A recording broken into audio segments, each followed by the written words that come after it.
بیان کیا جاتا ہے کہ بنی اسرائیل میں ایک انتہائی نیک شخص رہا کرتا تھا جسے اللہ تعالیٰ نے ظاہری حسن و جمال بھی بہت دے رکھا تھا۔ وہ اپنے ہاتھ سے زنبیل بناتا اور فروخت کر کے اپنا گزر بسر کیا کرتا تھا۔ ایک دن وہ بادشاہ کے دروازے پر سے گزر رہا تھا کہ بادشاہ کی بیوی کی خادمہ نے اسے دیکھ لیا۔ جا کر ملکہ سے کہنے لگی کہ یہاں ایک آدمی ہے کہ ایسا حسین شخص کبھی نہیں دیکھا، زنبیل فروخت کرتا پھر رہا ہے۔ ملکہ نے حکم دیا میرے پاس لاؤ۔ اسے لایا گیا تو اسے دیکھتے ہی ملکہ اس پر لٹو ہو گئی۔ کہنے لگی زنبیلے پھینک دے اور یہ چادر سنبھال، باندی سے کہا تیل اور خوشبو وغیرہ لا، ہم اس سے اپنی حاجت پوری کریں گے۔ اور عابد سے کہنے لگی کہ اب تجھے زنبل بیچنے کی ضرورت نہیں رہے گی۔ عابد بار بار انکار کرتا رہا۔ کہنے لگی کہ اگر تو یہ کام نہیں کرنا چاہتا تو اس کے بغیر یہاں سے باہر بھی نہیں جا سکتا، اور دروازے بند کرنے کا حکم دے دیا۔ عابد نے یہ حال دیکھا تو کہنے لگا کیا تمہارے محل کے اوپر کوئی ضرورت کی جگہ ہے؟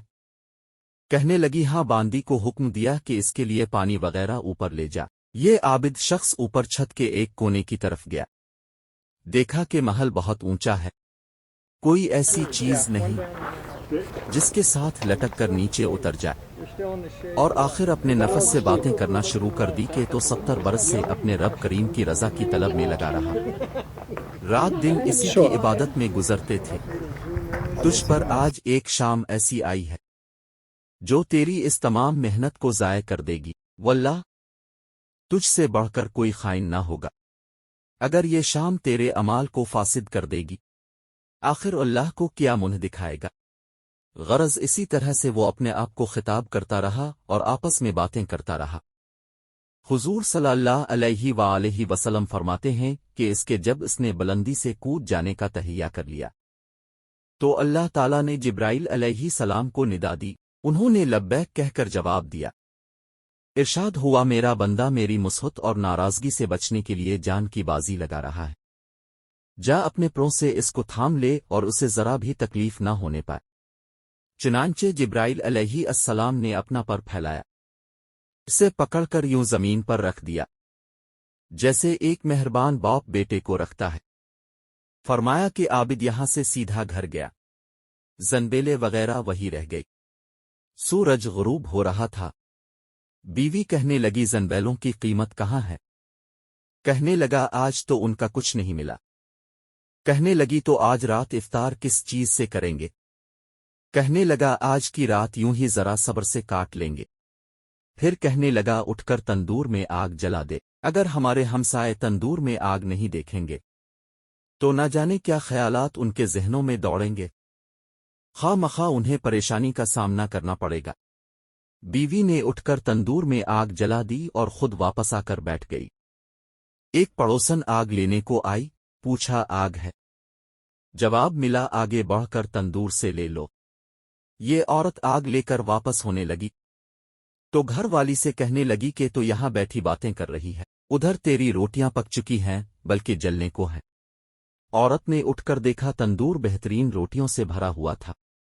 عورت نے انہیں برتن میں رکھا اور خاوند کے پاس لے آئی اور کہنے لگی کہ تیرے ساتھ اللہ تعالیٰ کا یہ معاملہ تیرے بلند درجات کی وجہ سے ہی ہو سکتا ہے، لہذا تو اللہ تعالیٰ سے دعا مانگ کہ ہماری باقی عمر خوشحالی اور فراخی میں گزرے۔ عابد کہنے لگا اسی حال پر صبر اچھا ہے، مگر عورت کا اصرار بڑھتا گیا، حتیٰ کہ عابد نے دعا کرنے کا وعدہ کر لیا۔ آدھی رات کو اٹھ کر نماز پڑھی اور اللہ تعالیٰ سے دعا مانگنے لگا کہ اللہ میری بیوی کا اسرار اور تقاضا یہ ہے کہ اس کو باقی عمر میں خوشحالی اور فراخی عطا فرما۔ اتنے میں چھت پھٹ گئی، یاقوت اور موتیوں سے بھری ہوئی ایک تشتری نیچے آئی جس سے تمام گھر جگمگا اٹھا۔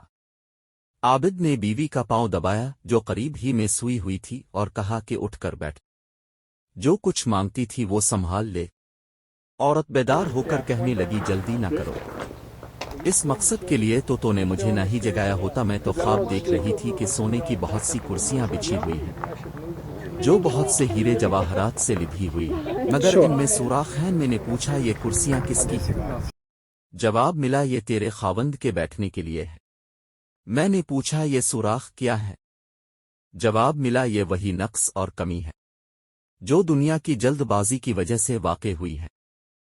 تو میں نے کہا کہ میں کسی ایسی چیز کی خواہش نہیں رکھتی جس سے تیری نشست گاہ میں نقص پیدا ہو، لہذا اپنے رب سے اسے واپس کرنے کی دعا کر لو۔ عابد نے دعا کی اور تشتری واپس چلے گی۔ واقعہ کا سبق: بے شک جو اللہ کے خوف سے اپنے آپ کو نفسانی خواہشات سے بچاتا ہے تو اللہ تعالیٰ یقیناً اس کی مدد فرماتا ہے۔ اللہ پاک سے دعا ہے کہ اللہ پاک ہمیں اس واقعے سے سبق حاصل کر کے اس پر عمل کرنے کی توفیق عطا فرمائے۔ آمین۔